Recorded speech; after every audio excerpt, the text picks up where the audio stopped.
Book recommendations to help you cultivate a deeper relationship with yourself so you can sashay through the world in harmony with who you really are. Because what you don't want to be doing is walking around in conflict with yourself, at war with yourself. And I know this from firsthand because I did this up until my early 40s, and it will exhaust you. So let's get on to these book recommendations. I love Anything and Everything by Clarissa Pinkola Estés. If you feel called to tap into the wild woman, the soul of you, I call it your divine sovereignty, then check her out.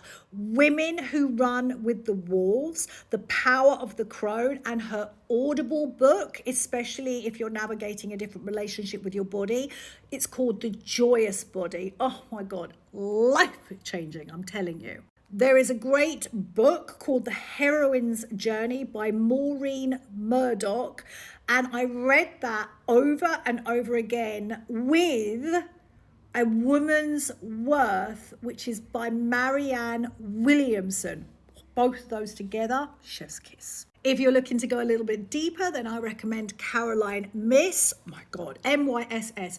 Go and listen to her. She talks about women's intuition, which also Clarissa Pinkola Estés does as well.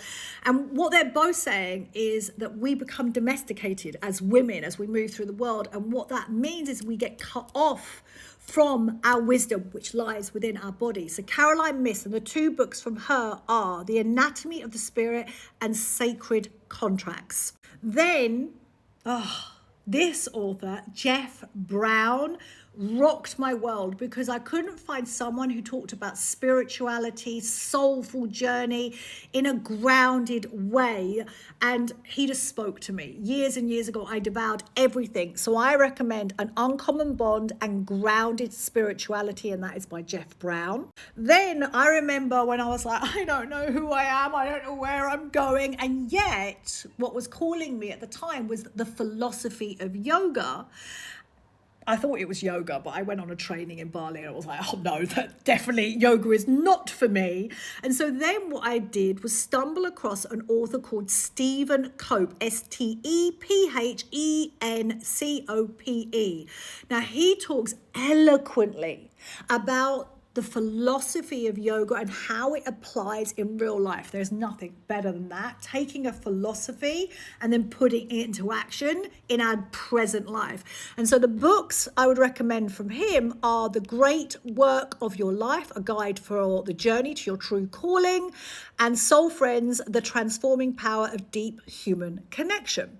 And then the daddy of inner child work. I bow down in reverence. I'm so sad he's no longer with us.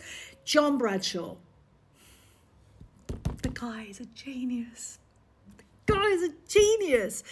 If you have any wounded inner child issues, I'm telling you right now, most of us do.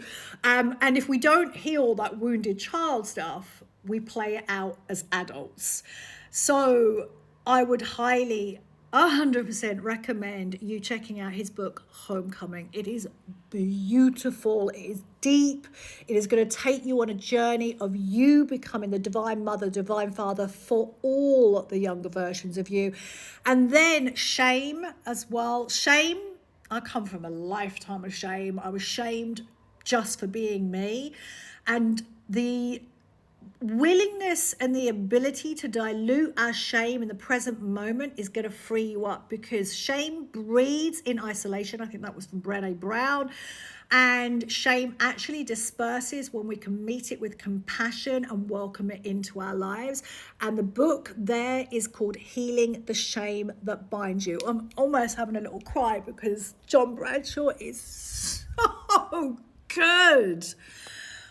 Enjoy your journey into these books. And whenever you're looking for books, wait for the book to call you. Don't just get the book because someone has suggested it. Wait for it to call you. Write all these books out and leave them on a list somewhere. Put them on the fridge, and I guarantee you the right book is going to call you. And that's the time to read it.